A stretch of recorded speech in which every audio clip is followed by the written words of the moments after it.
Mm-hmm.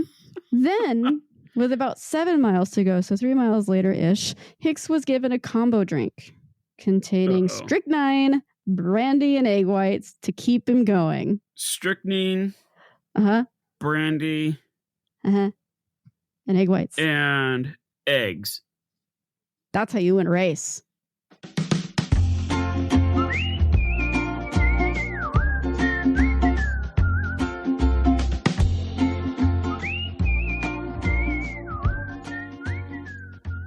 Hello, everybody. This is your day's dumpster fire, where we don't celebrate humanity's successes, but its most fantastic failures.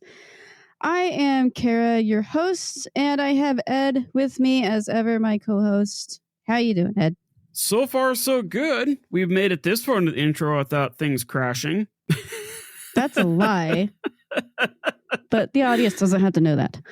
Yeah, no, it's just like we decided to really change up our format. You know, hopefully you heard a funny little clip from somewhere in the episode, and then we decided just instead of having us bounce back and forth between us for the intro, we're just like, you know what, let's just dive straight into it. Yeah, shortly after that, like everything just crashed. So it's it's part of the course of the show. Yeah, it's just fine. We're used to it by now. In fact, it's not a good episode unless something does go completely haywire. But I'm excited. Because we kind of have a slightly different format of a show. As you just heard, the intro is a little different. And hopefully we've got a decent palate cleanser. I thought Waterworld episode 55 was going to be a pretty good palate cleanser. And I think it was for the most part. It was your traditional, like, hey, let's throw a bunch of money at something. Let's find an A-list actor. Let's find a really good director. Let's throw even more money at it. And then when it's all said and done, throw a bit more money at it and watch it not work. So go check that one out. And it's really a kind of a follow-up.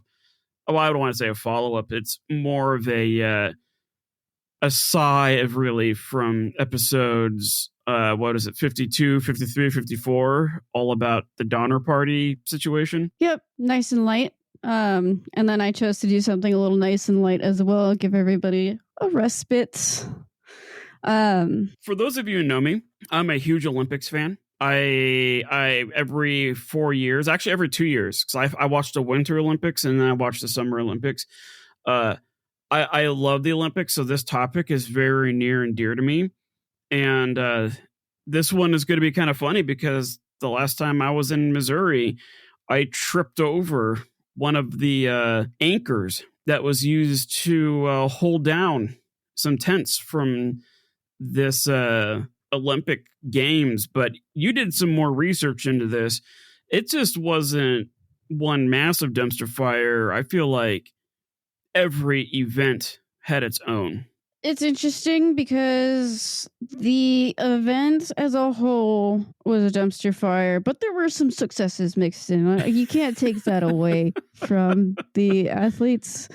But I chose to do this episode because my brother-in-law Kevin wanted me to do it, and as big of a history nerd as I am, I didn't know much about it. So he was like, "Oh, you got to do this," and I looked it up, and I was like, "Oh, this is hilarious!" So Here we are.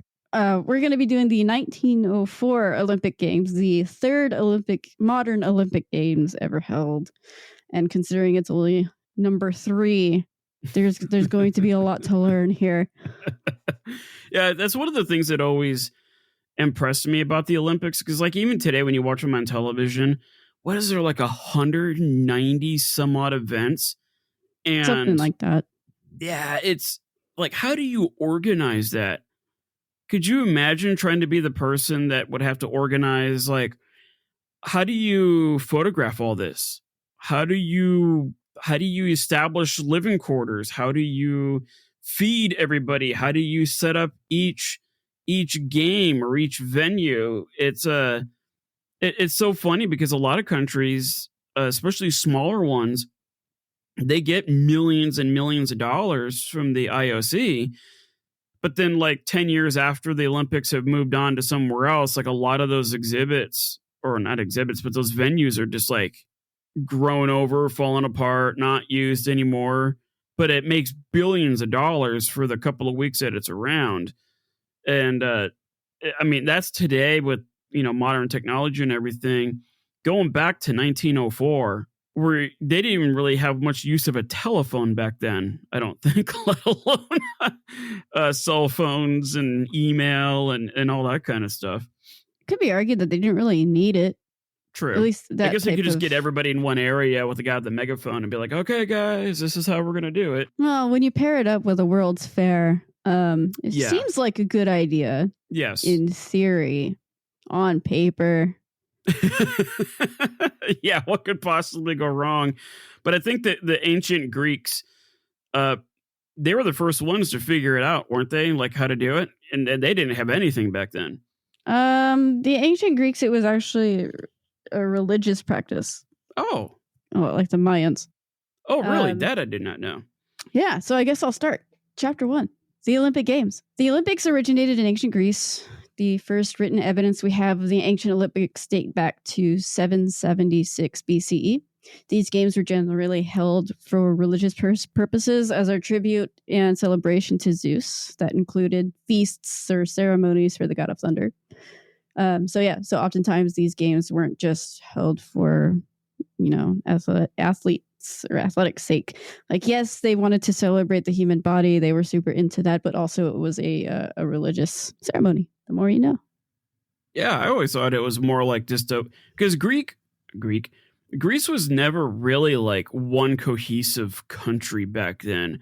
No, it was just city-states. City states all over the place. And so then they would just send people from all over just to compete and bragging rights and stuff like that.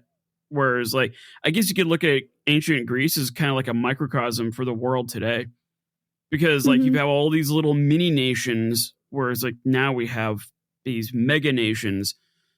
But it never occurred to me that they would all just look at Zeus and, hey, we're going to go run around on this field throwing spears at each other buck naked. Hope you're happy, Zeus. Thanks. Here you go, Zeus. It kind of reminds me of, because I've been doing a lot of research on Mesoamerica this summer. And the Mayan ball game was also a religious practice. And I did not know that, but it reminded me of the Olympics. Wow. Yeah. Huh. Yep. That's a weird ball game where they like hit it with their hips through that hoop kind of a thing. Yeah, they can't use their arms or their legs. That is weird. I'm going to have the kids try it. So the ancient Olympics would be practiced until about 393 CE when the Roman Emperor Theodosius I claimed that the games were a celebration of paganism and in direct opposition of the emperor's orthodox Christian values, making them in opposition to Rome's values. So he was like, no more Olympics, this is dumb. And then he nixed it. So that's why they stopped. And 1,466 years later, Greek businessman and philanthropist Evangelos Zappos was inspired by a poem written by, I'm going to try really hard. Are you ready? Panayotis Saltsis. I'm so sorry if I butchered that. Yeah, Panayotis Saltsis. I think I would say that's close enough for government work. Perfect. And he wrote about the ancient Greek games in his poetry. Eventually, after reading all of this stuff and he was super inspired, Zappos organized his own games in 1859. And he started a brand new, not so new, kind of new Greek tradition on a local level. So these new Greek games drew the attention of a surgeon, educator, and magistrate from Britain named William Penny Brooks. Brooks believed that physical activity was a key to the better life in mind and spirit. He was very much a guy who wanted everybody to be healthy because he felt that that would help your body and soul, which I can see it. Yeah, he's not wrong. Yeah, he's not wrong at all. What time period was this? Was this still 1850s, 1860s? Okay. Yeah, early 60s, I think. His goal was to improve the lives of the people who lived in his community of Much Wenlock, which is such a fun name. When he saw what they were doing in Greece, he decided to implement it where he lived in Wenlock. And that's in Britain, in London, close to London. Brooks would hold his first games in Wenlock in 1866. The Wenlock version of the Olympics began with opening ceremonies held in 2 taverns with a parade that included flower petals and singing children. These are so, and it's just the Britishness is amazing. The events held were traditional Greek events such as track and field, as well as some notable additions. These included a blindfolded wheelbarrow race, an old woman's race for a pound of tea, and a pig chase. I amazing. would actually watch that. I would watch that too. I would actually go to Britain. Like if I was going to Britain, just like be a tourist, like some annoying American, I would go there for everything else, but I'm not leaving it until I see the pig chase. The pig chases. I really liked the old woman's race for a pound of tea. Yeah. I would love to see a bunch of old ladies just running for tea. I'm surprised they don't have the rolling the cheese down the hill. I think that's a newer. No, maybe not. I don't remember the origins. Yeah, I don't know that one. the complete story behind it, but it is amazing. Yeah, it's fantastic to watch because people are just. I'm surprised nobody's died. I think there's been a couple who almost died, but yeah, it's great. Britain has the gall to make fun of Americans. And to go completely out of tradition here, they also held cricket and football events, or soccer.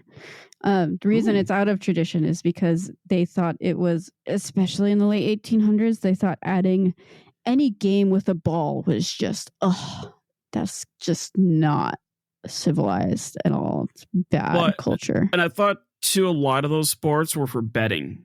Cricket and soccer and stuff like that. Like, they were kind of... There's a huge betting scene, which in Victorian England was considered very immoral, improper. In fact, that's one of the reasons why biology came around, is because it did deal with chance, but in a more scientific way, a more respectable way of dealing with chance. Well, so maybe that's why they, or just because they had a ball. I think probably both. I'm going to guess both. Despite their initial success in Britain, the Winlock Games began to dwindle in popularity over the years and slowly fell out of fashion. This was likely due to other sporting organizations forming in Britain. So, professional soccer, cricket, the games that nobody actually thought would be popular, maybe rugby. I don't know. Like the tea chase thing. That's, I don't know. To me, that just seems... That's my favorite. I'd watch that. Yeah. That's just... it's on ESPN, the Ocho. It has to be. They have professional tag. They have to have the tea chase. Or the national putt competition. Cornhole, all the things. Yeah. Despite the loss of interest in the Olympic Games, Brooks continued to champion in international games throughout the 1880s. So words are hard. He felt that it was super important that the Olympic Games were a worldwide event, and he thought it would really help spread the love of sports. He wrote his own articles, and he had opinions that he wrote out and had all of that stuff published in papers locally, and then they started to spread throughout Britain. Finally, in 1890, Brooks would have dinner with a young French baron with very similar ideals in mind when it came to the value of sports. His name was Pierre Baron de Coubertin. And he said about sports, "For me, sport is a religion with church, dogma, ritual." So he was very passionate about his sporting events. It's interesting. Yeah. Coubertin was born into the French aristocracy on January 1st, 1863. The youngest of 4 children, Pierre grew up to love history and philosophy. He attended school at the law faculty of the political sciences and spent his early 20s focusing on education reform in France. Yep. Coubertin was often described as a very serious man with a respect for sport. He was 5 feet 3 inches tall, with piercing dark eyes, and always wore a very respectable mustache. That was a requirement for the time period. It was, and his mustache was rather fantastic. Oh, yeah. So I highly suggest looking at it. The Baron would frequently visit Great Britain in his quest for education reform, looking for inspiration and various methodologies practiced there. He had a great respect for British education and their education system. He wanted to implement some of their strategies in France. And it was during this time, researching physical education in Britain, that Coubertin met William Brooks, looking for insight in 1890. So basically, this guy was like France's first PE wannabe coach? He would spend his early 20s not knowing really what he wanted to do. He was kind of floating around looking for purpose type of thing. Well, at 5'3", there's not much you really can do. Especially if you do love sports. I mean, sorry, buddy, but you... Yeah. Your aspirations of the NFL or the NBA are... that's not going to happen. No, really, truly. But I do give him credit for wanting to spread the importance of PE in France. And I also have to respect a Frenchman who looks to the British like, hey, you're actually doing something cool here. I got to give him credit for that too. Yeah. Brooke shared his ideas and passions regarding the Olympics with Coubertin. Very much so. In fact, he talked about the Olympics more than any other topic or idea he had about PE. So it went from, hey, what are your ideas or thoughts about physical education in schools? And he went, oh, how about these Olympics? Okay. This is the guy, and everybody has this guy over like some distant uncle or whatever. Every Thanksgiving dinner, everybody gets together and everybody is like talking about, oh, what so-and-so is doing, and this person's in college and this person just had a baby. And then you've got that uncle that is just so infatuated with sports. And all they're going on is like, oh, did you see what happened to the New York Jets? No. Oh, well, this is, and then it like completely derails the conversation in a direction that nobody wants it to go because nobody really cares. It's just that one uncle that just never shuts up about this one particular sport. I could say that Brooks could be that guy. I could see it. But also I have to give him some respect for the persistence of the idea of an international Olympics, because without him, we probably wouldn't have them today. Oh, yeah. No, there's no doubt about it. But yeah. I just feel like he's the guy that just would never stop talking about it. 100%. In fact, he shared his dream of the International Olympics with great gusto. He was so excited about it. And Coubertin was listening in polite agreement, very into the conversation. Yeah, that sounds great. Good idea. So and the first time in human history where two bros are broing out over a bro sport. Pretty much. And he ended the conversation with, well, why don't you come to the events and come see what they are? So Coubertin did. He went to the events at Windlock and watched blindfolded wheelbarrow racing and ladies chasing tea bags or whatever it was. Chasing tea bags. Oh, that sounds so wrong. And that was it. Dick Coubertin was convinced that an international Olympic Games was something that the world truly needed. And like Brooks, he began working towards making that dream a reality. On November 25th, 1892, Coubertin attended a meeting in Paris, France with the Union des Sports Athlétiques or Athleticas or whatever. I can't. French is hard. French is hard. Anyway, he brought up the idea of the International Olympics, saying, let us export rowers, runners, and fencers. There is the free trade of the future, and on the day when it is introduced within the walls of old Europe, the cause of peace will have received a new and mighty ally. Like, he really laid it on. Despite his efforts, in 1892, the committee was not convinced. However, in 1894, Coubertin went to a conference on international sport, speaking in front of delegates and organizations from 9 different countries. So not just the French, but 9 countries. And finally, it was agreed to award the revival of the Olympic Games on an international scale. We're getting somewhere. We know what 9 countries it was. I'm assuming it was probably what? Spain, England, France. Was Germany around at this time? Yeah, no. It would have been Germany, just forming. Germany was just forming. They were a very young country. So maybe? Yeah, I honestly did not see what those 9 countries were, but I'm sure we can look. Oh, watch. It's like Antarctica. Something really off the wall. Yeah, Greenland. Yeah. Have the Danes. Zimbabwe bobsledding team. Let's go. It was decided that the first modern Olympic Games would be held in Athens, Greece in April of 1896. Only seemed fitting. I can understand that. A committee was put together to bring the Games to life in Athens. It was called the International Olympic Committee, and they were headquartered in Paris with Coubertin as the president.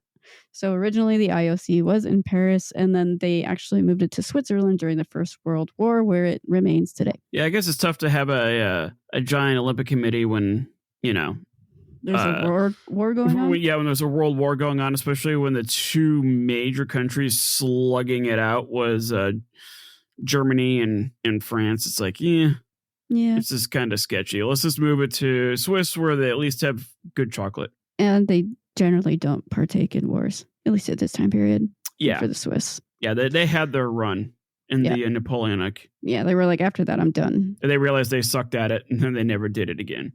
I mean, good for them. They know what they're good at, and they know what they're bad at. Yeah, yeah. I think you said the same thing when we were on the Napoleonic Wars or the Napoleon episodes. You're like, hey, at least they faced up and they owned that, yeah, we suck at this, and moved on to something else. At least I'm consistent. The committee decided that if successful, the Olympics would be held every 4 years and cities would be chosen to host, not countries. This was decided to make it easier logistically to choose locations, and it gave more legal and financial flexibility to host games as opposed to a federally run program. So it makes sense. The 1896 Games in Athens hosted 12 countries and were an overall success. Events held there included track and field, cycling, swimming, gymnastics, traditional wrestling, weightlifting, fencing, shooting, tennis, and the first marathon run inspired by the Greek legend of the Battle of Marathon. I did mention it in our 300 episode 22, Battle of Thermopylae. Check it out. Anyway, due to the success of the Athens Olympics, the IOC agreed to have the next Olympic Games in 1900.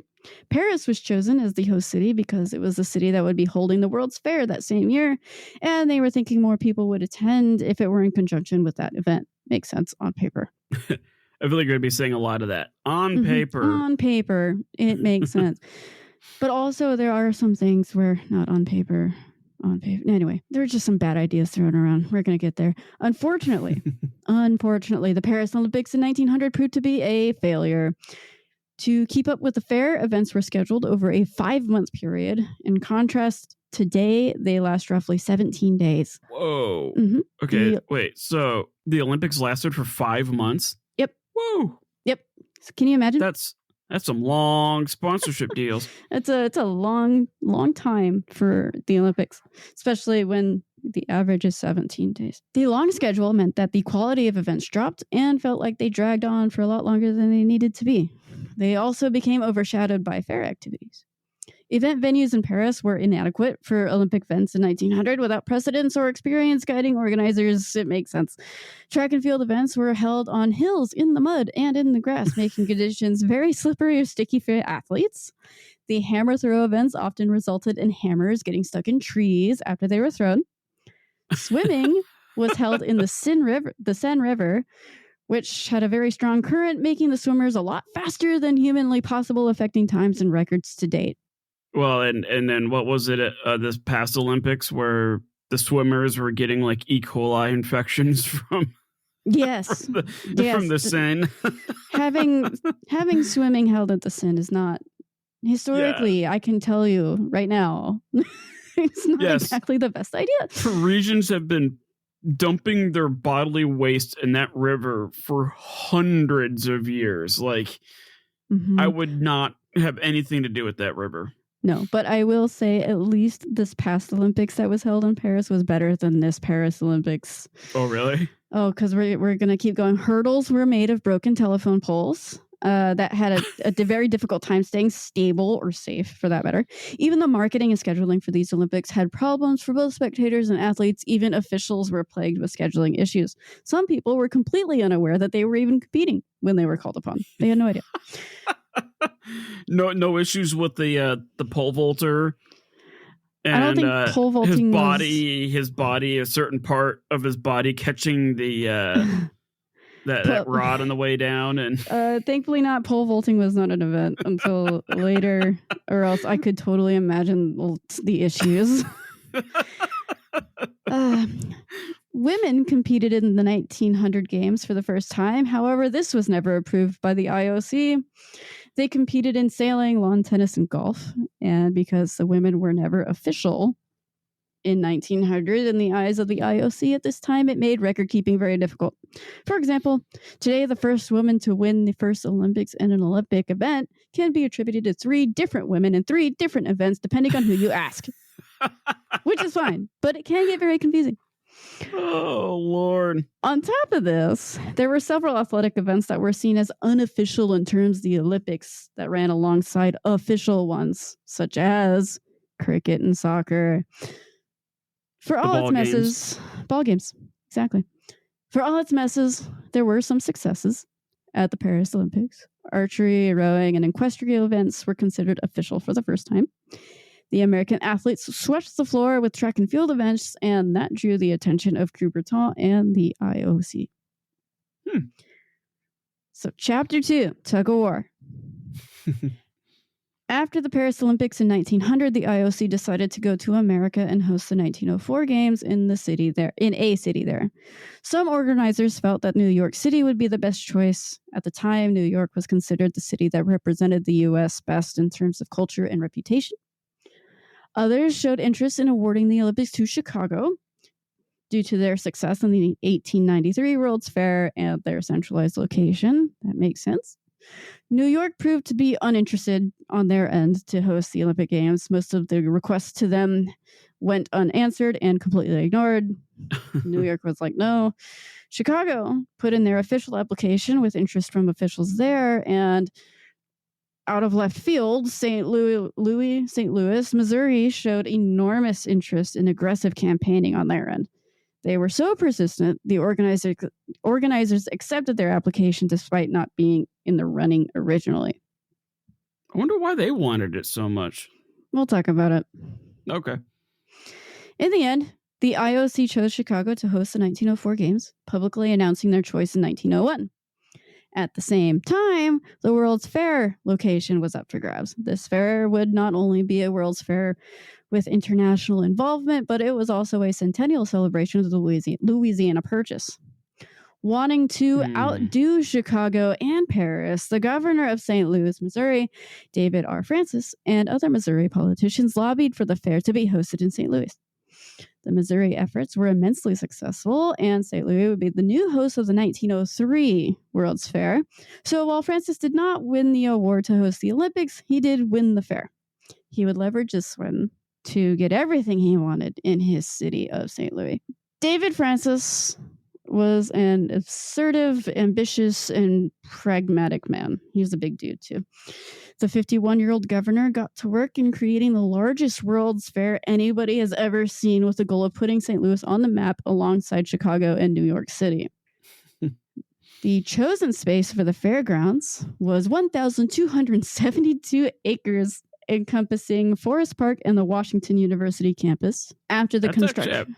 That's a fairly big chunk of land. That's pretty big. That's a lot of land. After the construction and preparations were finished for the fair, it took over 10,000 laborers to build. Francis appointed St. Louis architect Isaac S. Taylor as director of works, in charge of architecture and construction. And it was a huge project. It was massive. Over 1,500 buildings were constructed just for this event. And the area's infrastructure had to be revamped to hold the expected amount of people. And this is just for the World's Fair? This is just for the World's Fair. This does not count the Olympic. Francis knew that he would need more money and more time to pull this off. He was initially awarded $5 million from the U.S. government for fair preparations. He took out an additional $5 million in bonds from the state of Missouri and then raised another $5 million from private donors, bringing his total to about $15 million. Moving quickly, Francis applied for an extension, asking to hold the exposition in 1904 instead of 1903, with promises of grandeur and excellence for the U.S. The extension was accepted in late 1901, with a new date of the exposition to be held in the summer of 1904. This one-year delay allowed Francis to make his move for the Olympic Games despite the Chicago announcement. All right, you with me? Yeah, I think I'm kind of seeing where this guy's going. Okay. For the director of physical culture, Francis appointed the head and founder of the Amateur Athletics Union, James E. Sullivan. The AAU was the largest, most powerful sporting organization in the U.S. at the time. This would be like the NFL, the NBA, the NHL all rolled into one type of deal. Like, this is the biggest sporting organization in the U.S. This is where it's like it just encompasses everything. Yeah. Where like when you go to a sporting event and they lift up the shirts, it just says "Go Sports." Sure. Yes, I'll take it. Half naked fat men just, yay, go sports, let's go. As the head of the AAU, Sullivan was prominent in the sports world with a huge amount of influence on all things organized sports. Standing at 5 feet 10 inches tall with a very athletic build, Sullivan was just as pragmatic and assertive as Francis, if not more. He took his role very seriously in organizing the fair, and he had a very nationalistic attitude of wanting America to be the greatest spectacle in the world. So he was very like, go US, we have to win every event, we have to be the world's greatest country, that type of thing.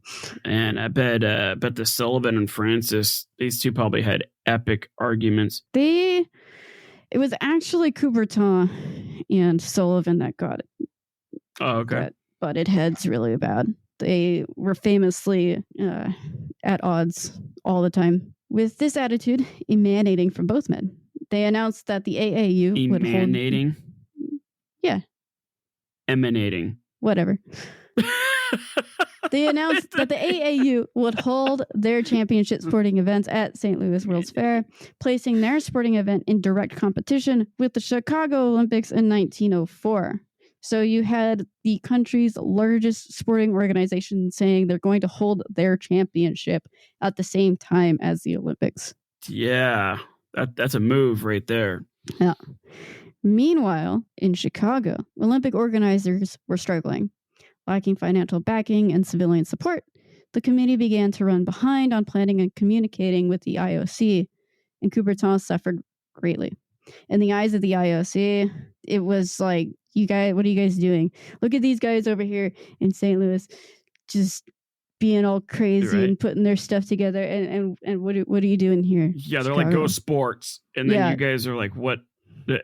I mean, in all fairness, like, I think Chicago was still trying to rebuild a little bit from their whole city burning down not too long ago. Because that was what, late 1880s?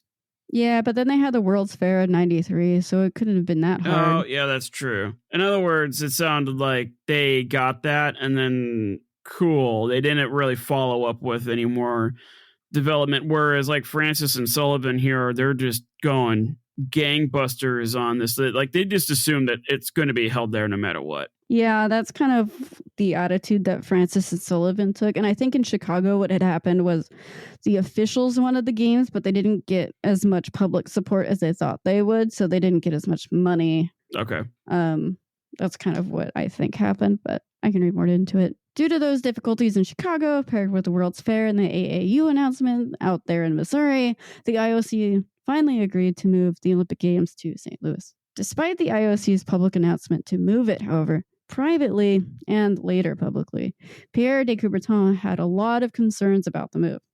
He was not confident that the Olympic Games would be successful when held alongside a World's Fair in a remote location in comparison to Chicago. Yeah. Fair. Like St. Louis is a much smaller city compared to Chicago. And Chicago is kind of like the capital of the U.S. in the Midwest. Like it was the warden of the Midwest kind of a thing. Coubertin was concerned that like in Paris, the games would be outshone with little participation from athletes and spectators. And when he was asked later, he stated, I had a sort of presentiment that the Olympiad would match the mediocrity of the town. Oh, jeez. Oh. He had a bad taste in his mouth. Oh, man. He must have like gotten food poisoning from a restaurant there or something like that. Well, like I said too, he did not get along with Sullivan. He did not like him. Yeah. They fought a lot. So even before like this transition, it was just a bad deal.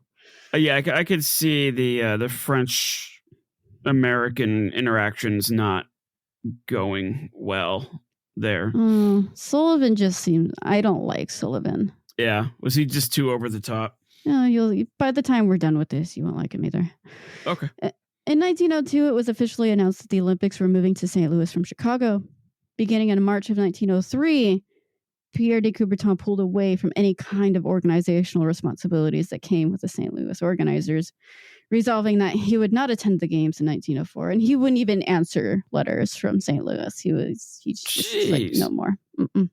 So like he's out. The founder of the modern Olympics is and not going to attend his own games. Correct. President of the IOC was not going to attend these games. Wanted nothing to do with him. Dang. He was out. After the transition to St. Louis and the departure of Duke Coubertin, the organization of the Olympic Games was given to James Sullivan, and the first events would be held on July 1st, 1904. Okay. All right. Chapter 3, Hurdles. Amongst the chaos of the World's Fair and the news of the International Olympics being held there, a young photographer in Buffalo, New York, caught wind of the events, making a name for themselves after a 1902 piece in a local paper about a couple who committed suicide by driving off a cliff at a rock quarry. This journalist felt that the events in St. Louis would be a huge opportunity to add to their portfolio and open a studio in New York City, not Buffalo. That's quite a change in subject matter. I know, but I promise it's relevant. I like this person, so I wanted to give them a good intro. With that, the photographer packed their bags and headed to St. Louis.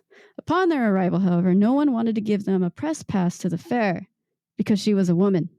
Jessie Tarbox Beals would persistently work for a job or a press pass for entry into the exhibition.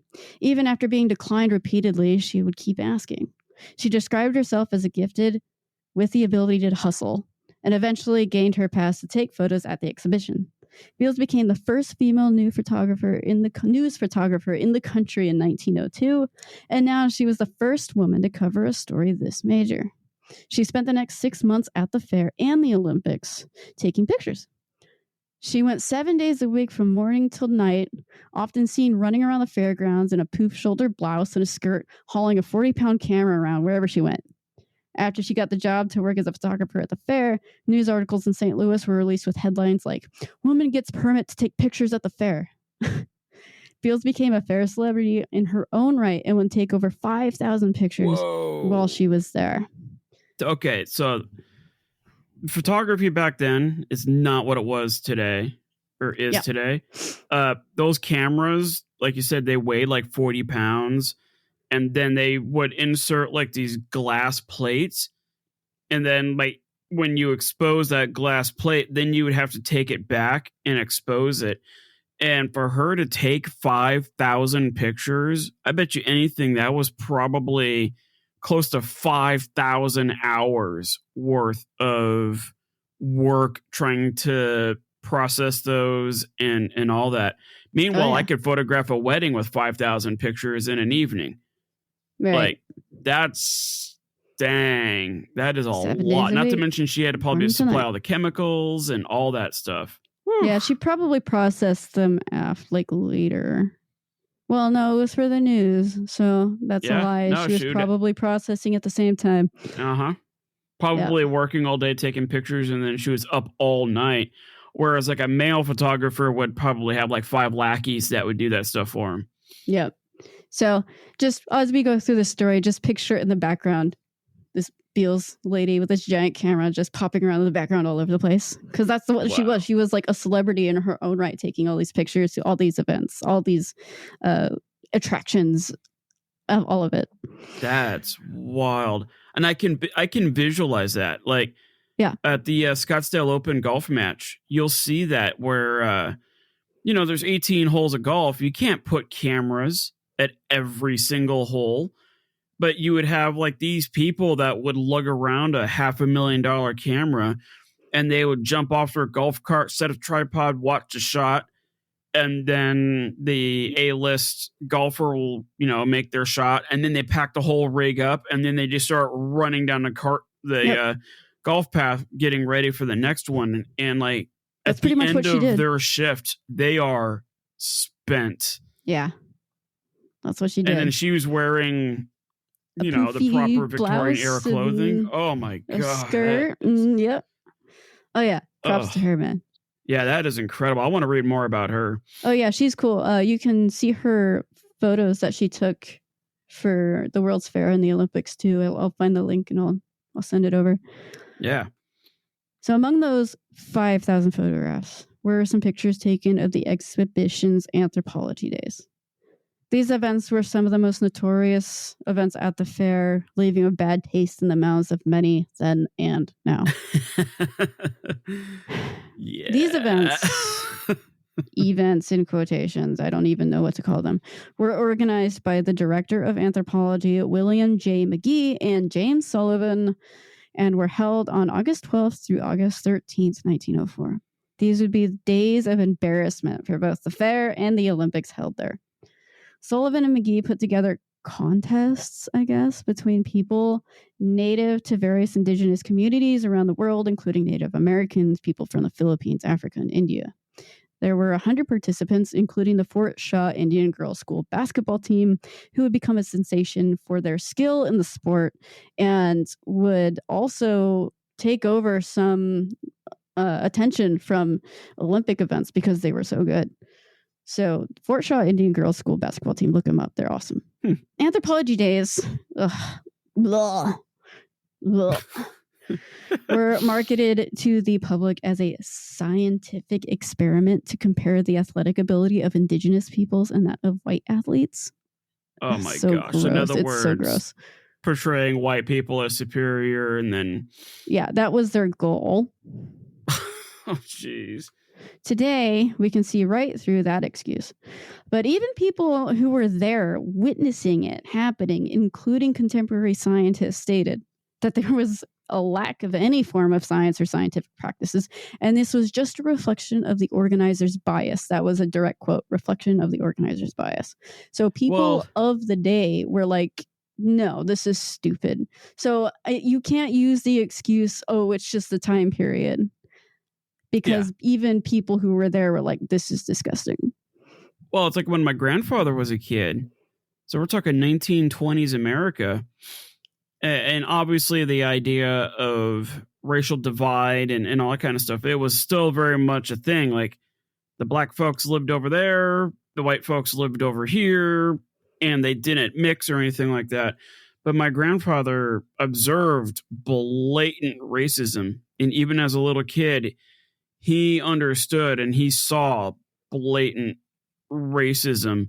So it's like, even in any time period, you're never going to find a society where 100% of the people are totally racist bigots. They can see right through it. Like, I feel like if you and I went back in time, we'd be like, oh my God, this is so embarrassing for a free nation to behave like this. And we would probably find other like-minded people pretty easily. Yeah. Coubertin even heard about these days and made his opinion very well known. He said, as for that outrageous charade, it will, of course, lose its appeal when black men, red men, and yellow men learn to run, jump, and throw and leave the white men behind them. Whoa. Yeah.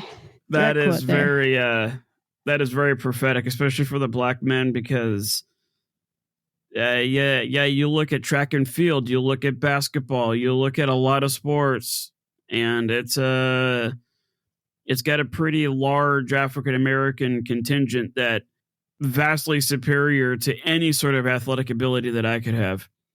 Yeah, same. Like, I can't even run across a basketball court without having to stop 3 times in the midway through to catch my breath. Yeah, say what you want about Coubertin. He was very he felt that anybody who could participate in a sport should participate. Yes. He was very open to that. Paris was also at that time was a lot more progressive. Like Paris, France in the early 1900s, all the 1920s and 30s was very progressive. Like you didn't have to wait until marriage to have kids, and they were a lot more understanding of homosexuality, and black men was like, okay, cool, like what's the big deal about it, like why do we have to treat them any different? So like when Cupertino probably saw how Americans are behaving, they're probably thinking that thought you guys had a war that settled this. Like, why is this still a thing? And he's probably appalled by it. Yet it still is a thing. Unfortunately. Jeez. It can be agreed, I think, in my opinion, that the anthropology days leave a dark stain on the 1904 fair and the Olympics held that year. Excluding the anthropology days, the Olympic Games in 1904 held a total of 92 different events. These included track and field, archery, gymnastics, swimming, fencing, and tug of war. Some of these events would debut for the first time as official Olympic events, including the decathlon, boxing, freestyle wrestling, and dumbbell lifting. Before 1904, yeah, right? Cool. Before 1904, winners of the events of the Olympics would receive an olive branch and a silver medal for first place. For second place, athletes would receive a laurel and a bronze medal. But for the 1904 games, the IOC decided to change this up a little bit. First place would receive a gold medal, second silver, and third bronze, starting the tradition that is still in place today. Oh, I wonder how much one of those medals would go for today. Probably a lot. I bet those gold medals back then were probably the size of like a big coin. Not like today. I think they were like 4.5 inches or something. Like there's a set size that they are, and they're of course like 5% gold. Back then they were probably like 2 inches in diameter and probably a 1/4 inch thick and probably made from like solid gold. Like, I'm not sure what size they are, but you can see pictures of them. You can look them up. Yeah. I do know like the medals have gotten bigger over the generations. So I'd be curious to see how much one of those go for. In fact, I'm going to look that up while you go on. All right. There were a total of 651 athletes that competed in the 1904 Olympics, representing 12 different countries. Notably, both France and Britain declined to send any athletes. This was primarily due to the outbreak of the Russo-Japanese War, which preoccupied European and Asian nations overseas. Complicating matters for international athletes was also the expectation of people having to pay their own way for lodging and travel. This arrangement likely deterred a lot of international athletes or just made logistics really difficult. And due to these constraints, only 71 of the athletes represented a different country. The rest were American. So we have a very lopsided Olympics with like 500 something Americans and 71 international athletes. So just so you know, a 1904 Olympic gold medal was sold for $545,000 at auction. Cool. The medal, which was awarded to Fred Schul for the 110-meter hurdles, was part of a larger collection of Olympic memorabilia sold by the RR auction. So yeah, if you want one of these things, it's a solid $500,000. Sweet. Wow, they're actually pretty impressive. Like the work that good. Man, these things are impressive. Yeah, really nice. Overall, the Olympic events were scheduled over 6 months in compliance with the fair schedule. Apparently, somebody did not pay attention to the 1900 Olympics in Paris. 6 month schedule. That is such a long time to. So dumb. Chapter 4. Well, there's some people that probably wish it was 6 months today. Maybe. I wouldn't want it. Well, I know a few. I have a friend of the family. Him and his wife, they're to them, like the Olympics is a religious thing. Like they follow all these abstract sports for 4 years just to see it culminate on every Olympics. It's pretty interesting and they keep track of all the athletes and all that stuff. It's kind of cool. Maybe to watch it, but like when you're in it, 6 months is a long time. Yeah. There was a guy, I forgot his name, a Japanese athlete who was sent to play tennis.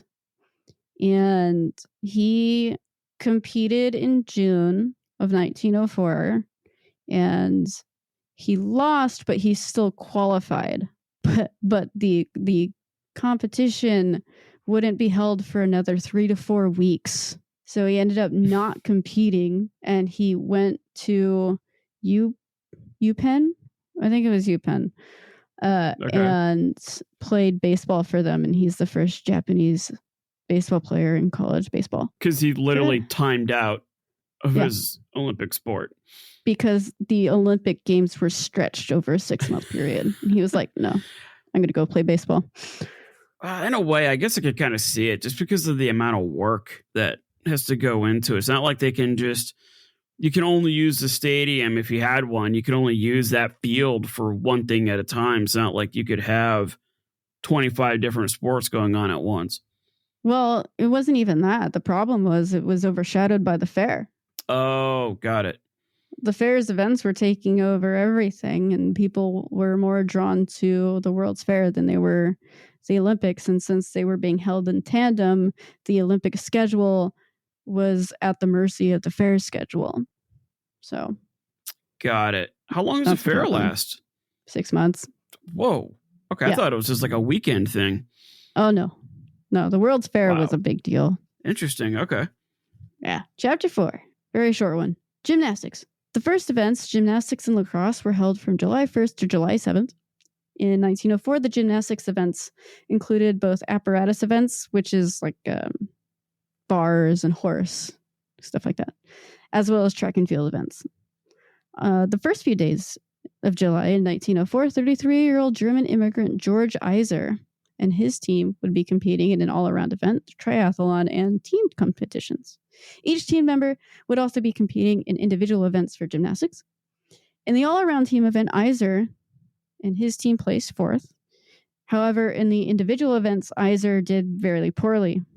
He finished in 10th place in the apparatus section and last place in track and field, 118th place out of 118 people. To be fair, Iser was competing on a wooden prosthetic leg. Nice. His left leg was missing after a train accident. Took most of it when he was a child. So Iser would have another. How did he qualify? Well, hold on. I guess you were just kind of selected for it. Like, hey, you want to go? Well, sure. Iser would have another shot at medaling on October 29th, when the Olympic Gymnastics Championships were held. In one single day, he competed in 6 different events: parallel bars, the 25-foot rope climb, the long horse vault, pommel horse, horizontal bars, and the all-around. Iser medaled in every single event he competed in.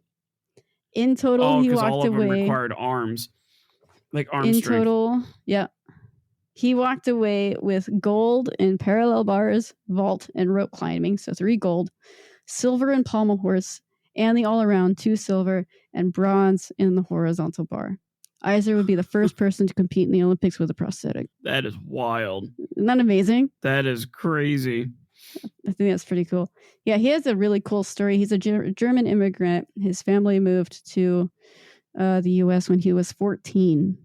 And he would be a bookkeeper, I believe, for a construction company in Missouri. And we don't know when, or historians don't know when he lost his leg in that train accident, but it was when he was a kid. And he's lucky to be alive. Yeah. But he took to gymnastics and he was practicing it with different clubs in Missouri. And there were German clubs that he joined. And eventually he qualified for the Olympics and won 1 billion medals in a single day. So yeah, I could just envision him like, got that pommel horse, have to run down, hit the pommel horse. And then like I've seen videos of it from like the 20s where they just hit it and they just push off of it and then land. Yeah. Now they do like all these flips and everything like that. But back then I could just envision him like just doing that, like maybe trying to incorporate a flip and then you just see his leg just go flying out into the audience or something like that. I'm pretty sure that didn't happen. And then he sticks the landing with one leg. That would be... That'd be pretty epic. That would be the coolest way to lose your leg in a competition. That'd be pretty epic. All right. Here's the moment everybody's waiting for. Oh, yeah. Chapter 5. The marathon. Oh, the marathon. In 1904, the Olympic marathon race would be held twice before this one. once in Athens in 1896, and once in Paris in 1900. Both races seem to have gone smoothly, even in Paris, especially when we compare it to this race. This was likely because the conditions of the race the conditions the race was held in Paris was a lot less difficult. And this race it sucked terrible. At that time versus the other 2 times. Well, this time was worse. This time was terrible.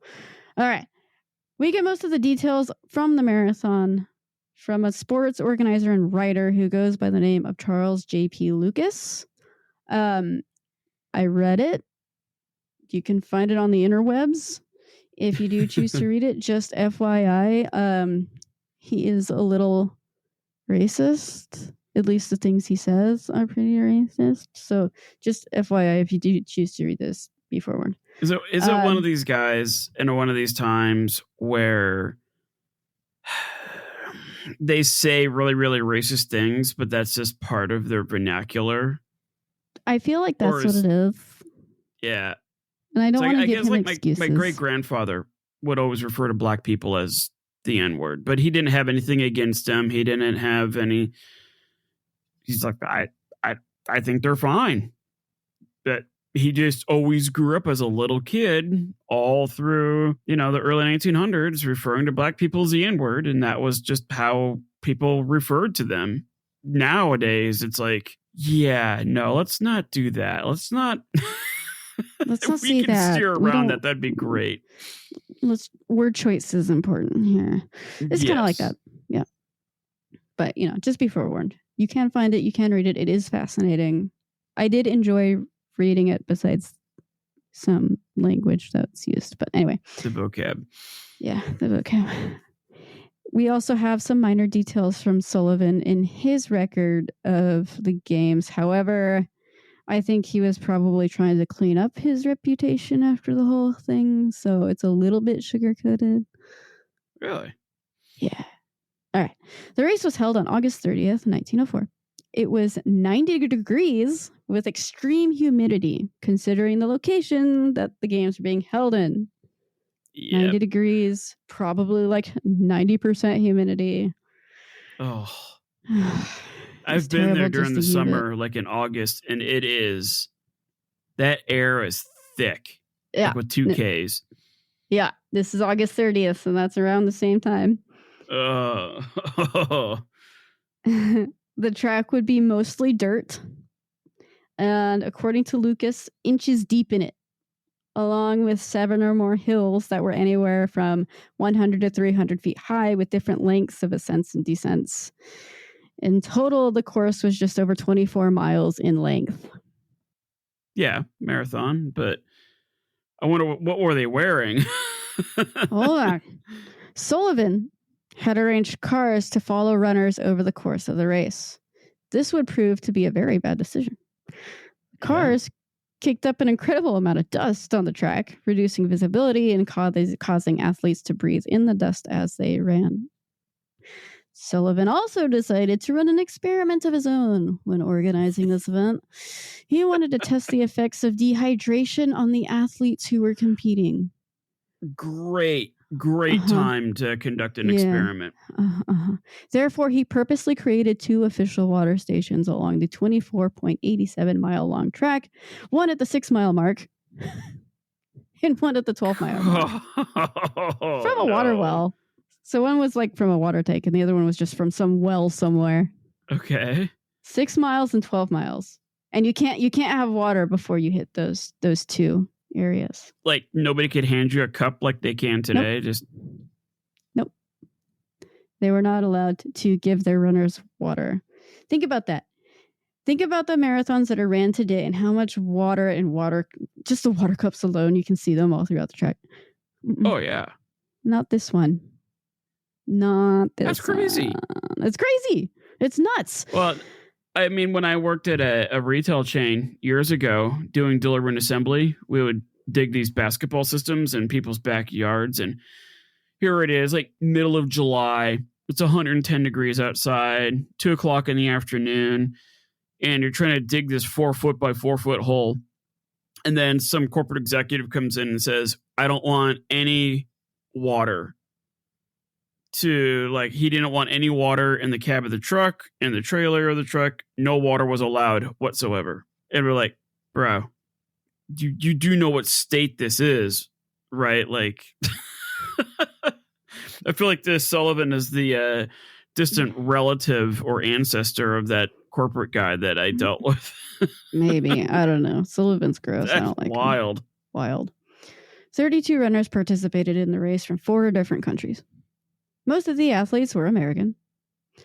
There were also 3 men representing South Africa, 10 Greek athletes, and 1 guy from Cuba. There were 5 American athletes that people had their eyes on, along with other American athletes, but these 5 had high expectations. Arthur Newton of New York had run the Paris Marathon 4 years earlier. Sam Muller, also from New York, won the Boston Marathon in 1902. John Lorden from Massachusetts won the Boston Marathon in 2003.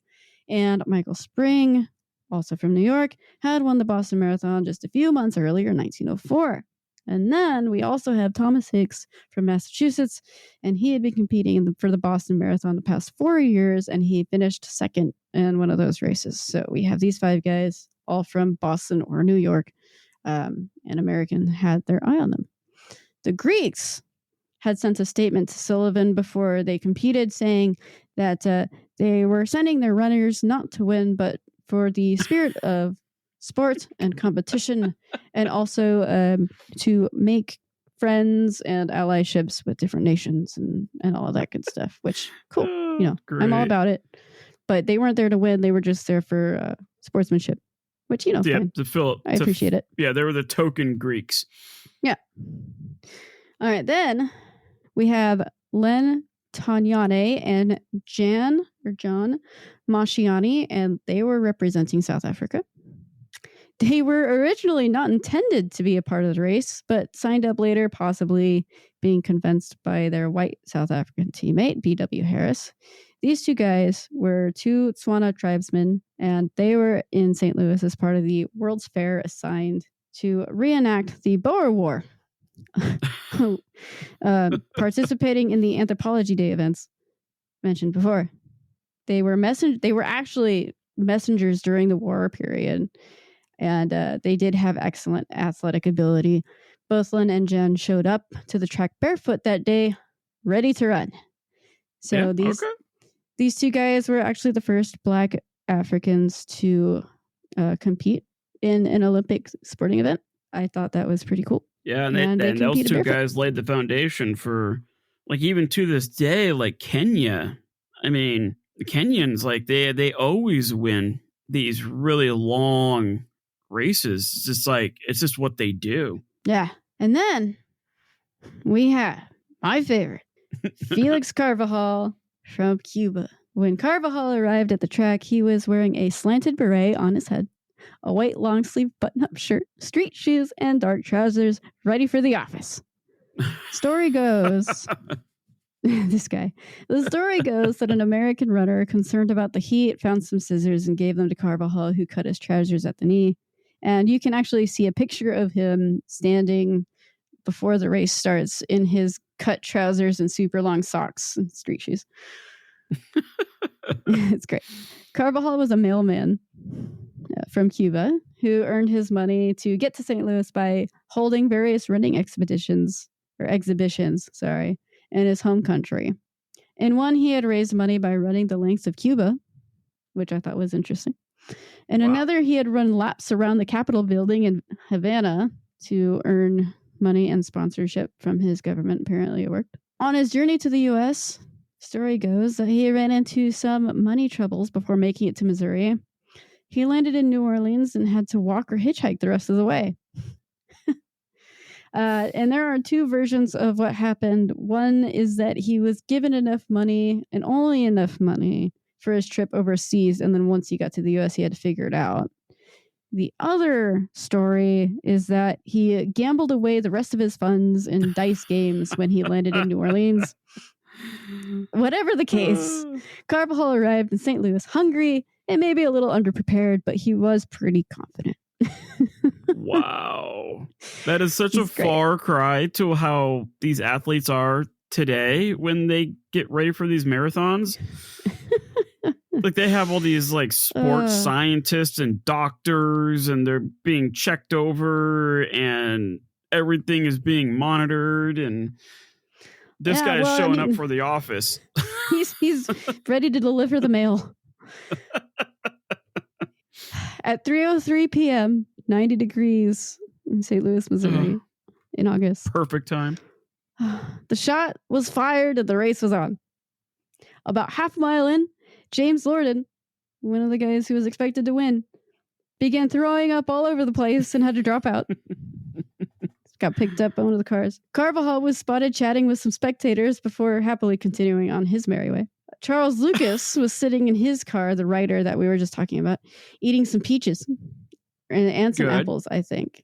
Apples and peaches. Carvajal came up to him and asked him for some. After he was denied his snack, Carvajal, and this is a direct quote from Lucas's book, playfully snatched two and ran along the road, eating as he went. Good for him. Like, is this even resembling a marathon? I feel like it's no. It's like some cartoon. I know, it's great. At around the 9-mile mark, Fred Loris from New York began to complain of bad cramps from exhaustion and heat.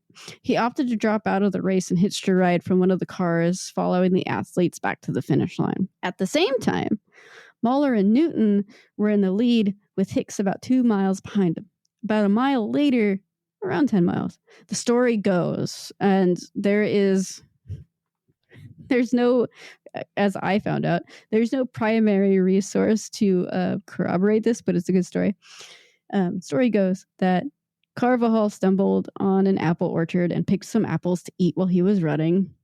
The apple he ate turned out to be rotten, and not feeling well, he stopped and took a short nap to feel better. Again, there's no primary resource to say that that's true, but it is funny, so I included it. Like, were these people even pointed in the right direction? I feel like when the gun fired, these 20 some odd dudes just ran in 20 different directions. Right. Well, I think there were directions of some sort. Like they had a direction to go in, but at this point, several runners began feeling the effects of the race's conditions. Bostonian Henry Bawley slowed down to a walk, and Sam Muller dropped out of the race due to severe exhaustion and stomach cramps. At around 15 miles, William Garcia from San Francisco collapsed on the track. He was coughing up blood, and he was found unconscious not long after that. He was immediately taken to the hospital, where he was seen by doctors. His collapse was caused by internal injuries from breathing in the dirt, dehydration, and overexertion. Garcia survived, but was told he was very lucky that he was brought to the hospital as quickly as he was, or he could have died. Well, and two, one thing I forgot to mention earlier, those cars, like that episode that I did on leaded gasoline. Episodes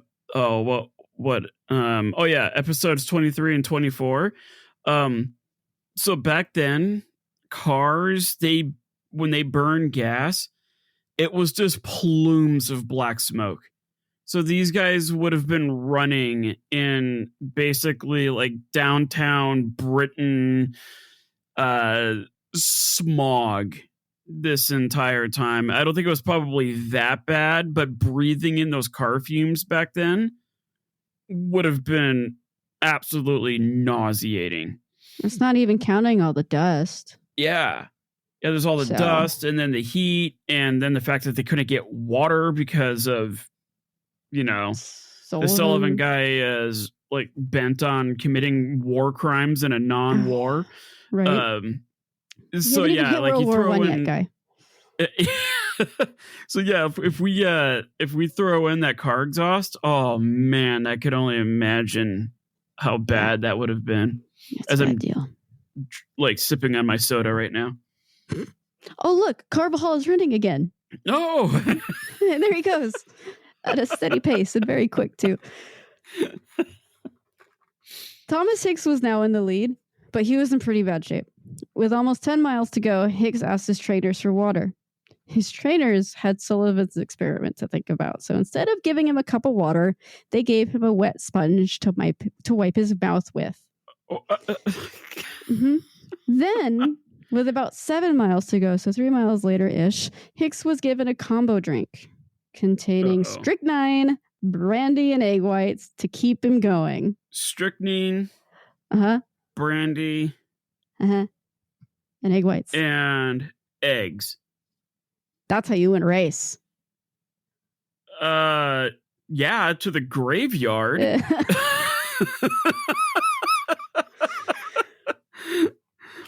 Like, we'll get back. Strychnine. I don't know what the strychnine is supposed to do other than kill rats, and then you've got the brandy, which alcohol severely dehydrates you.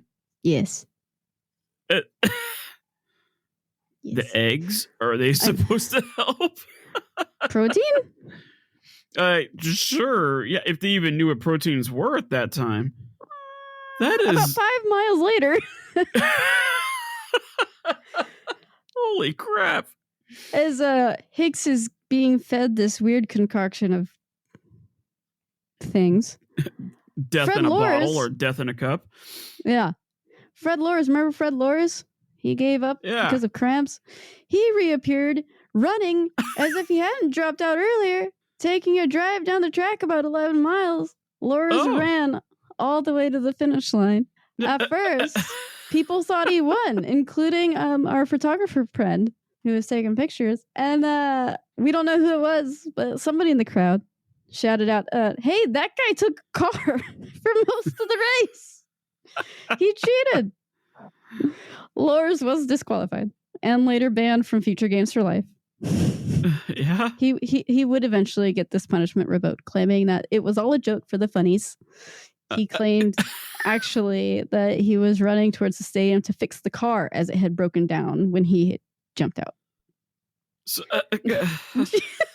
this is fantastic. Oh, it's great. This is a very exciting marathon. I love this. It's so great. Yay, sports. So while Lors was being disqualified for giggles, Hicks was looking much worse. By the 22-mile mark, Hicks's skin appeared pale gray, according to spectators. Ooh. He was given another shot of strychnine, brandy, and egg whites, followed by a warm sponge bath with 2 miles to go and nobody in front of him. So he was winning. How did anybody survive this? I feel like this is... Nobody died. So by the time he reached the 24-mile mark near the finish line, Hicks was hallucinating. He was thinking he had miles and miles to go. He was begging to just get some water to lay down. Like he thought he was going to die. And he was barely able to walk. His trainers were supporting him physically, sometimes carrying him and continuing to pump him with these stimulants that they're giving him. Oh my gosh. Finally, Hicks crossed the finish line and then nearly collapsed into the arms of the people cheering. And despite all of the celebrating going on around him, he was rushed to a medical facility, treated by multiple doctors. He did survive, but he was in really bad condition. He lost 8 pounds in that race. Whoa. From start to finish, he lost 8 pounds. That was probably all water weight, too. So he lost about a gallon of water. Uh-huh. Wow. Despite the assistance in finishing, because remember, they did have to carry him, Hicks was declared the winner. At least give him the win, right? At least we got him the win. He had the time of 3 hours, 28 minutes, and 53 seconds. Second place was awarded to Albert Corey, an American. He came 6 minutes after Hicks did. Arthur Newton finished third at 3 hours and 47 minutes. And then coming in at fourth place was Carvajal, despite his side adventures during the marathon. Yeah, Carvajal. Still dressed to deliver the mail. He's ready to go, man. He was great. And from what I gathered, he crossed the finish line and he was fine. Like he could have run more. Len Tanyane, one of the South African guys, finished 9th place. Contemporary sources claim that he would have done a lot better than 9th place, but he was ambushed by a dog, taking him about a mile out of route. Wait, okay, so the mailman made it through just fine, but then this conversations, African dude gets chased apples. by a dog. Yeah, that's correct. Maybe the dog thought that he was the mailman. Maybe, I don't know. Jan Masciani, the other South African dude, finished 12th place. Overall, 18 out of the 32 runners finished the marathon. I repeat, only 18 people finished the marathon. All of the other athletes dropped out due to the bad conditions and medical concerns. The media quickly deemed the marathon a complete and total failure, an utter fiasco. It was the whole thing, as you can see, or hear, I guess. Yeah, like how did this compare to the other two times? Like this was just a complete disaster. This was okay. So even at that time, they could tell like this is not how it's supposed to go. The media took it and ran with it too. They were Sick. like, disaster marathon. It was terrible.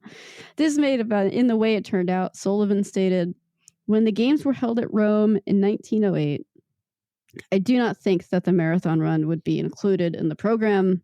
I personally am opposed to it, and it is indefensible on any ground but historic. Okay, Sullivan.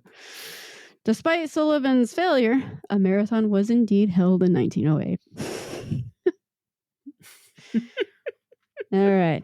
Chapter 6, finish line. We're at the end here.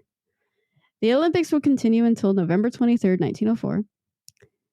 Ray Urey would win 3 gold medals in 3 standing long jump events. Thomas Keeley, an Irishman who, like Carvajal, paid his way to the U.S., would win gold in the decathlon for Ireland, making it a point not to represent Britain as expected. He's an interesting dude. You should check him out.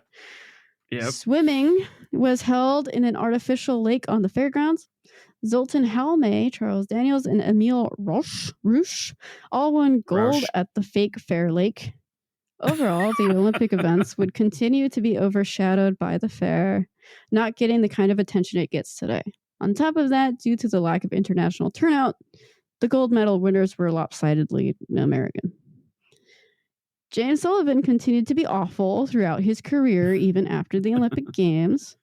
Part of the U.S. Olympic Committee, he voted to bar American women from participating in the 1912 Olympics, even though other international Olympic women were allowed to compete. So 1912 was the first games that allowed women to compete. And the U.S. Olympic Committee, including Sullivan, voted to take that away from the women in the U.S. He also voted... Good. Yeah, this guy, he also voted to strip away gold medals won fair and square by Native American athlete Jim Thorpe. Famous dude. Thorpe's medals would not be restored to him until 1983. Sullivan was injured in a train wreck in 1911, and in 1914 underwent a related surgery and then died in recovery. So that's Sullivan's fate. Sounds like this guy was a train wreck. He,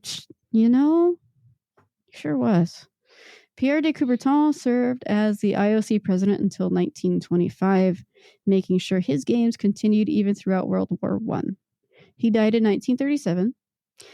He wished for his heart to be buried separate from his body in Olympia, Greece, the birthplace of the Olympics. And they really did do that. Organizers and athletes still visit the site to this day. Interesting. The disastrous marathon paved the way for better running conditions in races held in Olympics Games that followed, including more frequent water stations, a standard distance of 26 miles, and course organization. Today, the marathon... and just common sense. Pretty much. Today, the marathon is one of the most anticipated and prestigious running races in the Olympic Games. And that is it. So I asked you... I forgot my essential question, so I'm going to ask it now. Have you ever tried to organize a party or an event and you thought it was just going to be the greatest thing since sliced bread? And it wasn't. Yes. There's no way I could ever be like a party planner. I cannot. I am absolutely incapable as a human being of organizing many smaller events in the umbrella of one big event. Mhm. I have no idea how to manage people or the time. Maybe one event where there's like maybe two people competing. I could handle that, but nothing nothing at this scale. And I have and you know, now that I'm in my 40s, I've kind of learned that I'm not good at this. Therefore, I'm never going to try to plan anything that I would just assume would work out, because it's not. Even when I taught academic decathlon and we would hold scrimmages with a bunch of other schools coming over to take these tests, I have no idea what I'm doing. And it would always invariably get screwed up. And then there's always somebody in the group that's like, oh, I can take care of it. And then they do. It's just like, those people move humanity forward. The people that can take something like this and figure it out and actually make it work are incredible human beings that need Nobel Prizes. So like the Brooks and the Coubertons of the world. Yeah. Yeah, because there's just so many moving pieces. I just can't. I just couldn't keep track of it. Especially if I found out, like, if I was Coubertin and I discovered that there was a marathon taking place where Americans were giving athletes brandy to get them through the race, I would have lost it. But that doesn't matter because Coubertin wasn't even at this one, right? Yeah, he doesn't count this one, I don't think.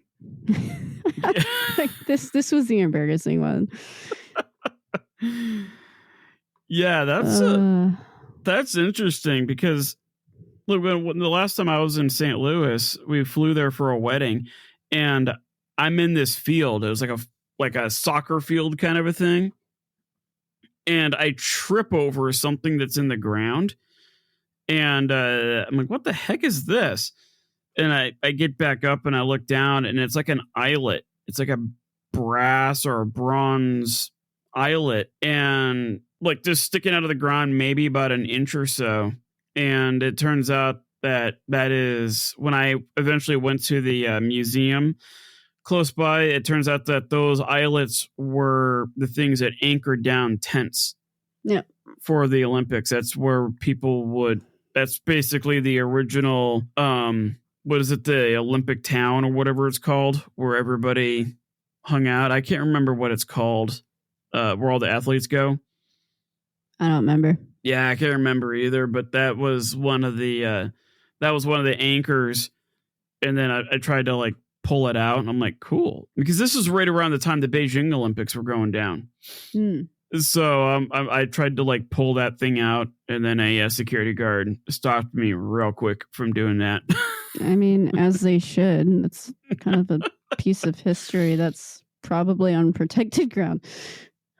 Well, no, nobody even knew that it was there. Like the people there was like a farmer's market going on. Like, people had no idea that this is where the 1904 Olympics was held. Except for the people running the museum. Well, the security guard, yes. The museum was like 2 miles away. Still. So yeah, that's a new one. It was fun. It was a fun one. I kind of wanted to ask that Sullivan dude, like, what is the logic behind giving a runner brandy and strychnine? That was Hicks's trainers. It wasn't really Sullivan's. Oh, okay. Yeah. Supposedly it was one of those things where they felt that it was healthy, kind of. Because it was like the time of snake oil, and yeah, these things can fix everything and that type of thing. Yeah, like alcohol is the it is, well, yeah, like they had those, like you said, the snake oils where drink this tonic and it will cure your headache, it will open up your sinuses, it will cure your tinnitus, it will fix your constipation, and that's exactly it. And we're like methamphetamines can really perk you up. Yeah. It'll really fix that depression, or the cocaine and the sodas in the Coca-Cola. No, I just kind of Google strychnine here, though. Apparently, it was used historically as a stimulant. Mhm. It was a cardiac and respiratory stimulant, digestive stimulant, an analeptic, Yep. and an antidote for barbiturates and opiate overdose. Yeah. So they truly Yeah, felt that it was a stimulant. Yeah. it wasn't. Meanwhile, symptoms of poisoning is agitation, restlessness, heightened awareness and fear, difficulty breathing, muscle pain Mhm. and soreness, dark urine, in severe cases, respiratory failure, and brain death within Sweet. 15 to 30 minutes. Poor Hicks. Yeah, he must have felt sick as a dog during all that. I think he came back, though, and won some races. Okay. I'm actually looking it up right now. I'm surprised they haven't made a movie about this. They really need to, man. Just it almost have it be like a comedy. So that's it. That's the 1904 Olympic Games in all of its glory. Yeah. It was quite fun. What you got in store for the next one? Well, not quite sure yet. I'm thinking of leaning towards either doing like a famous movie star from the 30s and 40s. Okay. Judy Garland. Her life was a dumpster fire in that, like, hey, let's take this 16-year-old girl and let's take her into this back room with this producer who's like this 50, 60-year-old man, and let's see if she can perform well enough to be on a movie set. Okay. And then, as developing teenage girls goes, there's days that when she would be tired and stuff like that. So then they're like, cool, let's just give her some drugs and just pep her up. And her entire life was spent. It's going to be, if I decide to do it, it's going to be a little more for the mature audiences because of some of the things that I'm kind of like exposing what was going on in Hollywood and how women were treated back then. And if you want to know objectivity, that is exactly how women were viewed. They were nothing more than objects, and the younger, the better. So they're like the original childhood stars that just their lives were just destroyed as a result. Or on a similar note, the Bay of Pigs. Similar. Okay. Yes, very similar, just right down the same path. But no, the Bay of Pigs was that was the CIA's attempt to have Fidel Castro overthrown by use of taking Cubans and training them and then unleashing them on Castro, who was, all intents and purposes, a vastly superior leader and a way better tactician and had way more manpower, gunpowder, power, firepower. These little Cubans that were supposedly going to have the backing of America ran right into a slaughter. And it was one of these dumpster fires that was planned from the very beginning to be a dumpster fire, unless you were the guy that thought you could outsmart JFK.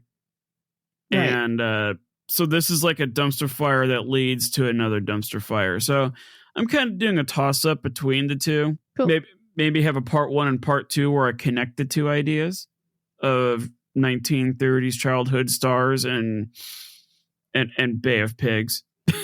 I don't know how you would do that unless you talk about Marilyn Monroe. Yeah, that would be that's another one. But yeah, that's kind of what I've been thinking on. So cool. So yeah, hope you like the show, the slightly different format. If you want to see more from us or read more from us and see the show notes and everything, be sure to hit us up on thedaysdumpsterfire.com. Check it out. We've got a fairly extensive library now. We will link to all the other shows that we talked about in this episode on there so that you can quickly find them. You can also go to the website and subscribe to wherever you get our show. So we are on iTunes and Amazon, even YouTube. We're pretty much everywhere. So yeah, you can go to the website to get all that. Also, be sure to go on there and check out Kara's artwork.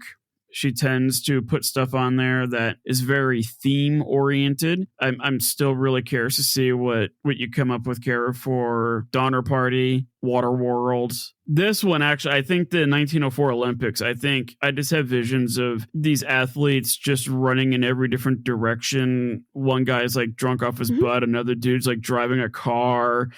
Another guy's like sleeping in an apple orchard, and another dude's delivering the mail. Like I could just envision complete. That would be a really big drawing. Yeah, it would be. Yeah, that would make an epic tattoo. Oh God. Could you imagine the story behind that one? It'd be like a full back piece. I don't even know how you would I don't know either. So yeah, we're also on Instagram at the Day's Dumpster Fire. And be sure to tell people, go out there, get them to subscribe to our show. If you have that friend or relative that has no idea what a podcast is, this is the perfect time to take their phone and show them how to get to our show.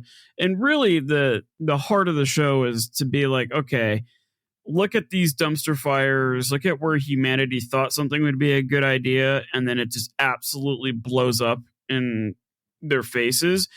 Use that as a way to help you navigate your own personal dumpster fires, because, hey man, it's a lot easier to learn from Winston Churchill in Gallipoli.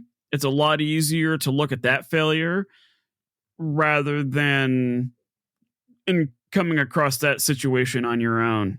And it's always better to try to prevent history from repeating itself. And the best way to do that is to pay attention to our dumpster fires. Cool. Well, with that, yeah. We hope you all have a good night, and we'll see you in the next one. All right. Keep it a hot mess. Bye.